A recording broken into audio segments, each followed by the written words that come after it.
L'escrologie. L'escrologie. Écoutez bien. Et du coup, aujourd'hui, cette démarche, elle est scrutée. Quand les gens ne pourront plus circuler en ville s'ils ont des trop gros véhicules, ou du moins s'ils sont plus contraints ou s'ils doivent payer plus cher, ce sera un signal évidemment très important de le marché. Merci beaucoup, Marie Chiron, d'être venu dans Paris-Maton-Vallée s'intéresser au succès de ces SUV qui représentent 46% des ventes de thermiques et 41% des ventes de véhicules électriques. C'est considérable. Les SUV sont passés désormais devant les berlines en France. Alors pourquoi ce succès? C'est une enquête d'Antoine Marguet et de Meryl Loisel. Plus de voitures, plus de motos, plus de vélos, plus de godasses. Les SUV sont partout sur la route. La télépathie est basse. 47% des ventes de voitures l'année dernière en France. Alors comment expliquer un tel succès? Pour le savoir, direction Tillier, chez ce vendeur de voitures neuves et d'occasion. Succès, parce qu'on est un pays de sur son parking, on trouve et de riches. SUV à vendre.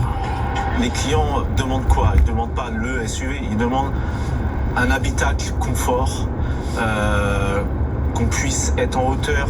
Illustration avec cette Peugeot 3008, le SUV le plus vendu en France. Une tonne 5, tu penses qu'il te très imposante, de gros pneus et un coffre généreux. Voilà ce qui séduit les clients. Vous avez tu peux acheter une bagnole mais ne roule pas. Répondre à mais ces, tu peux l'acheter. Tu peux l'acheter. De l'alcool, c'est pareil. 10 fois le prix, tu peux l'acheter. Aujourd'hui, tu peux acheter de l'alcool, mais dans quand pas. vous regardez toute la gamme, par exemple Peugeot, sans les citer, vous avez plus de SUV que de berlines. Et malheureusement, les berlines ne fonctionnent pas trop au niveau des ventes. Résultat, en un peu plus de 10 ans, les constructeurs automobiles ont multiplié par 5 l'offre des SUV dans leur catalogue. Quant à la communication, le budget pub est désormais 2 fois plus important pour les modèles SUV que pour les berlines. Évidemment, ce n'est pas un hasard. C'est le chômage. Aujourd'hui, intérêt pour les business de constructeurs, un SUV est 2 fois plus rentable qu'une berline. La marge peut s'élever jusqu'à 10%, tandis que pour la berline, elle est de l'ordre de 4%. Des SUV qui sont plus lourds que les berlines, plus larges et qui consomment un peu plus. Pas très écologique, mais surtout très économique pour les marques. C'est toi qui payes? Non, ben alors, laisse faire les gens, non? Et que plus un véhicule escrologiste de merde, là. Plus il peut avoir d'options, plus on peut espérer que les putain, je te jure, les générations d'avant, elles doivent faire mais alors réacteur dans leur tombe. Avoir les gens se prendre la tête pour des conneries, hein? Et la tendance n'est pas prête de s'inverser. Dans les marques, ça s'adapte. Oui, au poids, parce que... Je prends celle-là. Ah, elle est trop lourde, non, je prends pas. Je prends l'autre. Qu'est-ce qu'il va falloir? Pouvoir soulever la voiture avec un bras pour que ce soit pas lourd. On roulait tous en Zoé. Non, en poire. Avec une grosse... sur une poire, on la fait rouler. Comme ça, elle sera pas lourde, elle sera pas saine. Qui envisage de faire avec un melon, là, une pastèque. Véhicules les plus lourds, il y a Bordeaux, et donc Paris, mais la capitale est la seule. On va chercher là. Un scrutin qu'elle regarde. Il va chercher le diable là où il est pas. C'est une bonne idée. On demande l'avis des Parisiens, on aurait pu demander l'avis de tous les Franciliens aussi, parce qu'il ne faut pas oublier que ceux qui utilisent leur voiture pour rentrer dans Paris sont majoritairement à l'extérieur. Mais au moins il y a une notation. Écoutez, on va voir. C'est vrai qu'il y a des sondages qui donnaient plutôt un avis défavorable à garder ces voitures soi-disant plus lourdes, plus machin. Exactement, c'est un sondage Opinionway qui montre qu'effectivement 61% des votants seraient favorables à plus faire payer les véhicules les plus lourds. On va voir les résultats dimanche, on risque d'avoir à notre avis des bonnes surprises. Mais vous comprenez que ils veulent du pognon, c'est tout. Interpellés par la place de plus en plus. Ils en ont rien à foutre, ils sont des gens. Ils veulent du pognon. On a l'impression que cette obésité des voitures n'a pas de limite. Alors, très lourd, énormément de place, faut peut-être pas exagérer. C'est vrai que les voitures ont pris du volume, mais vous savez, c'est au bénéfice de la sécurité routière. On a plus de structures déformables autour de soi, on est moins blessé. Vous savez, dans SUV, on parle des SUV, c'est sport utility véhicule. Donc c'est utile.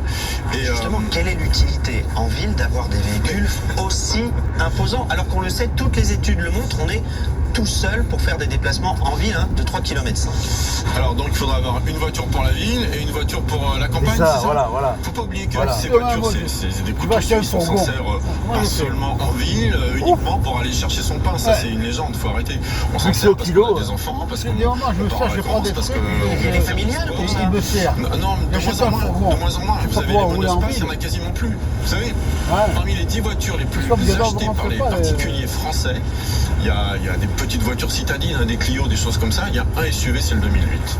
Est-ce qu'il n'y a pas une certaine logique à faire payer plus finalement des véhicules qui sont plus imposants, de la même manière que ceux qui le sont moins, comme les 2 roues motorisées, payent moins qu'une voiture classique? C'est de l'utilisation de l'espace public tout ça. Vous savez, si on va dans ce raisonnement... Et toi-même, tu l'utilises, l'espace public, en te faisant filmer, connard. Dans quelques années, on va vous dire, écoutez, on va mettre 15 mètres carrés par personne, vous êtes 4, pas plus de 60 mètres carrés, vous n'avez pas le droit de... Parce que l'espace en ville est restreint. Ah bah, pour les appartements, on peut faire pareil. Donc il faut faire attention à ces libertés et jamais oublier qu'on a besoin de ces voitures, pas seulement en ville.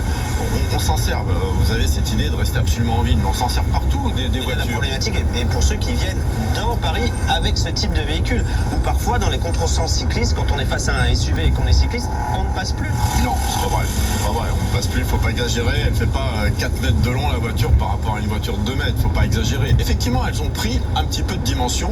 En gros, nos voitures grandissent d'1 centimètre en largeur tous les 2 ans. On a l'impression que ça ne s'arrêtera jamais. Mais il faut que ça s'arrête, parce que ça suffit. Et avant, les bois de l'américaine. Vos très non, vous êtes parisien.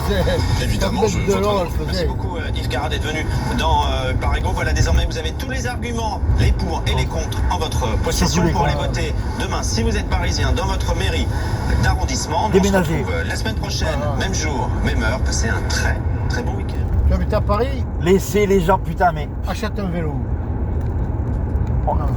Une voiture, SUV, voilà. Ça marche les pas. gens sont d'accord pour se faire nounourifier par l'escrologie et l'idéologie, la secte. Hein.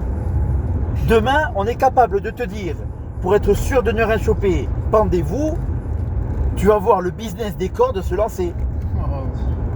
Et ils vont te les vendre à prix d'or, les gens vont prendre. Mais un pays de salopes et de riches de merde. 61%. Et les parigots trouvent à chialer parce qu'ils se font détester.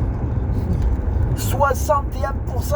Alors je veux bien que ce soit 61% de ceux qui ont accepté un appel inconnu pour répondre à des heures de questions, je veux bien. Mais quand même, c'est révélateur. Plus c'est large comme un obus, plus c'est lourd et large comme un obus, plus ça a de chances de passer dans le fondement à remuer jusqu'au crâne. Pays de merde.